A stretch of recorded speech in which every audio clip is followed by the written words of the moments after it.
जहां एक तरफ चाइना ने IMF की $1 ट्रिलियन वाली तरकीब को ठुकरा दिया है, तो वहीं दूसरी तरफ रूस ने एक लिस्ट जारी किया है और इस लिस्ट में भारत और रूस सबसे नीचे हैं। लेकिन रूस बहुत खुश है कि भारत और रूस दोनों ही नीचे हैं। किस चीज की है ये लिस्ट और क्यों ये बहुत बड़ा कारण बन रही है? स्क्रीन पर एक आर्टिकल देख रहे हैं। कहा जा रहा है कि दुनिया की एक सबसे बड़ी समस्या आने वाली है और वो समस्या $91 ट्रिलियन की है। आखिरकार ये समस्या कौन सी है? जियोपॉलिटिक्स में बहुत कुछ चल रहा है, हमेशा की तरह जानने को मिलेगा बहुत कुछ। आइए जानते हैं इन खबरों को विस्तार से। चाइना के अंदर एक सबसे बड़ी प्रॉब्लम है और वो प्रॉब्लम क्या है? Real estate sector. और इस रियल एस्टेट सेक्टर को लेकर चाइना की इकोनॉमी बुरी तरीके से बर्बाद हो रही है। एक के बाद एक लिंक है जहां चाइना का real estate sector shadow banking और बैंकिंग से जुड़ा हुआ है। रियल एस्टेट सेक्टर डूबा, शैडो बैंक्स डूबे,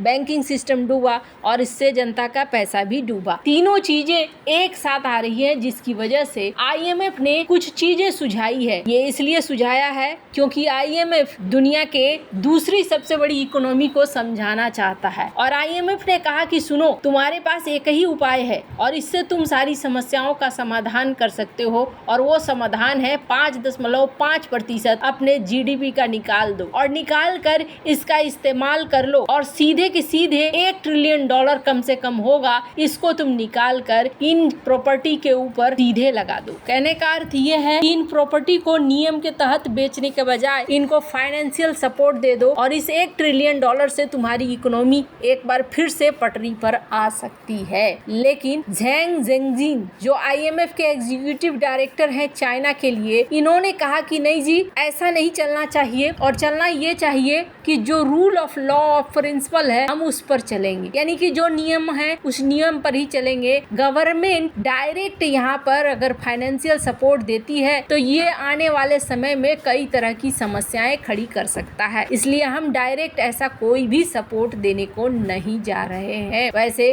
कई सारे इकोनॉमिस्ट ये मानते हैं कि चाइना आज माने या कल माने, चाइना को इस चीज को मानना होगा। इसलिए मानना होगा कि अगर वो सोचते हैं कि चीजों को ठीक करके इन घरों को वो फिर से बेच सकते हैं तो ये बिल्कुल नहीं हो पाएगा। जड़ तक चीजें खराब हो चुकी हैं। अभी अगर चाइना को अपना रियल एस्टेट सेक्टर बचाना है तो इस कमी को पूरा करना होगा। चाइनीज गवर्नमेंट ये कह रही है कि नहीं जी, हम प्लान दे रहे हैं, हम लोगों को छूट दे रहे हैं, हम सेंट्रल बैंक को फंड दे रहे हैं ताकि लोकल लोग परचेज करें, उस फंड को निकाले और उस फंड को निकाल कर वो घरों को खरीदे ताकि उनको घर भी मिले और जो नियम है वो नियम सुचारू रूप से चलता रहे। पर फिर ये सवाल आ जाता है कि क्या चाइना के लोग इस प्रोसेस में जाना चाहते हैं या नहीं जाना चाहते हैं। अब चाइना जहां इस समस्या में लीन है तो वहीं दूसरी तरफ दुनिया में एक और समस्या है और ये समस्या इस वक्त बहुतों को परेशान कर रही है। आने वाले समय में आखिरकार क्या होने वाला है? रूस ने एक लिस्ट जारी कर दिया है और इस लिस्ट में रूस ने ये कहा है कि आने वाले समय में एक बड़ा संकट मुंह बाए खड़ा है। वैसे अमेरिका सुपर पावर अपने आप को मानता है और सुपर पावर है भी, लेकिन अमेरिका के लिए भी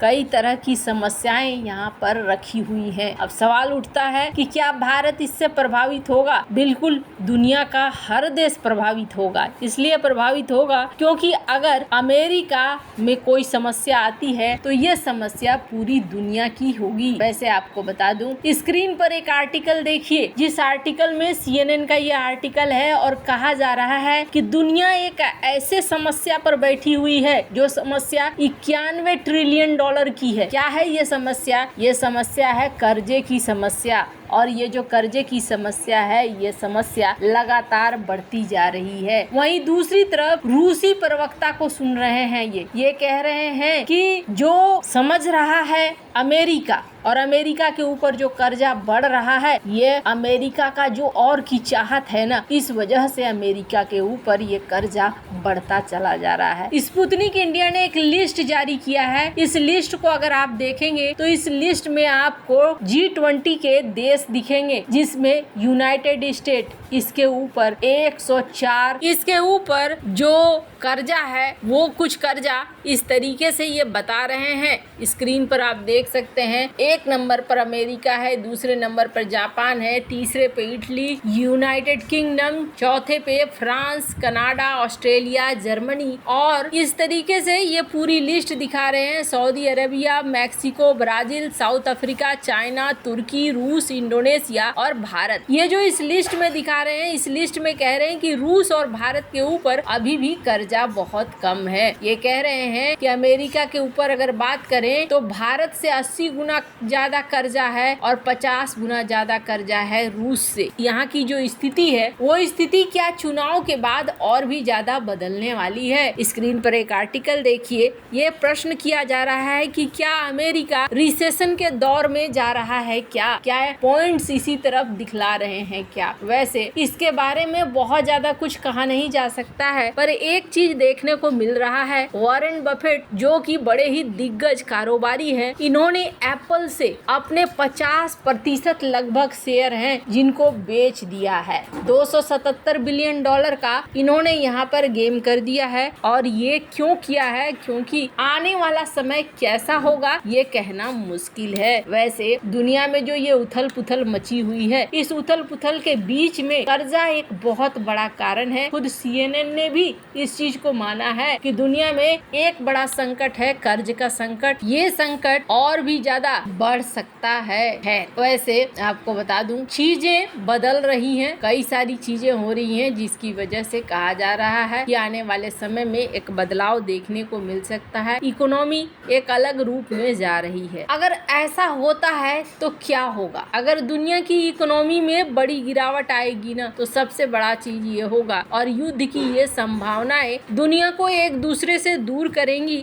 और समस्याओं को और ज्यादा बढ़ाएंगी। हालांकि दुनिया में हर देश ज्यादा की चाहत में इस बार फंसे हैं। वैसे देखने वाली बात होगी, अगर ये वॉरेन बफेट द्वारा अगर शेयर्स को इस तरीके से जल्दी बेचा जा रहा है तो इसका असर भी ऐसा ही कुछ देखने को मिलेगा। इकोनॉमी में जरूर कुछ न कुछ फैक्टर तो जरूर होगा। इस CNN की इस रिपोर्ट में ये भी कहा जाता है कि जो साइलेंस है, एकदम शांति है, लोग कुछ बोल नहीं रहे हैं, लेकिन यहाँ पर जो समस्या है वो समस्या आने वाले 10 सालों में और भी ज्यादा बढ़ सकती है। वैसे अमेरिका जितनी बड़ी इकोनॉमी है, अगर अमेरिका के अंदर ऐसा कुछ भी आता है तो इसका प्रभाव दुनिया भर में पड़ेगा और अमेरिका का मार्केट अगर डाउन होता है तो इसका प्रभाव आगे भी चलकर पड़ेगा। वैसे आपको क्या लगता है, इन सब मामले में आपकी क्या राय है, कमेंट कर जरूर बताएं। जल्द मिलते हैं अगले वीडियो में नई खबर के साथ।